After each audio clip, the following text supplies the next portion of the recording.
అందరూ ఎలా ఉన్నారు? టేపాయ్ సీరీస్లో సెకండ్ డే.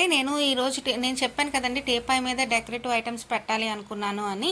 దానికోసం నేను ఫస్ట్ ఈ గ్రాస్ మ్యాట్ తెప్పించాను. ఇది నేను మీషోలో తీసుకున్నాను. ఇది అరౌండ్ 85 రూపీస్ అలా పడింది అంతే.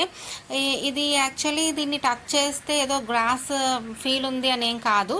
ఓకే, ఇన్ బడ్జెట్ బాగానే ఉంది. దీని వెనకాల థ్రెడ్తో ఇలా స్టిచ్ చేశారు, సో దట్ గ్రాస్ ఓడకుండా ఉంటుంది.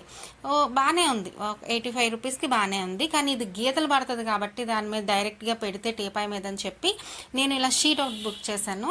ఇది యాక్చువల్లీ ఏంటంటే దీని మీద లేస్ వచ్చి చాలా మంచి మంచి డిజైన్స్ ఉన్నాయి. బట్ ఇదే ఎందుకు బుక్ చేశానంటే, లేస్ అయితే నాది ఓవెల్ షేప్ కదా, రెక్టాంగిల్ షేప్లోనే వస్తున్నాయి అన్నీ. మరి ఇంకా ఆ లేస్ ఉంటే కట్ చేయడానికి మనసు ఒప్పదు కాబట్టి ఇంకా నేను ఇలాగా ప్లెయినే తీసేసుకున్నాను. దీన్ని నేను ఓవెల్ షేప్లో కట్ చేసుకున్నాను అనమాట. ఇది కూడా బాగానే ఉంది. ఇది తక్కువ కాస్ట్కే వచ్చింది మీషోలో. అయితే ఇప్పుడు ఇంకా నెక్స్ట్ వీడియోలో మనం ఆ గ్రాస్ మ్యాట్ మీదకి నేను ఏ ఐటమ్స్ పెట్టానో నెక్స్ట్ వీడియోలో చెప్తాను. అది చూస్తే మీకు ఆల్మోస్ట్ అంతా ఒక ఐడియా వచ్చేస్తుంది. Please subscribe to my channel. Thank you for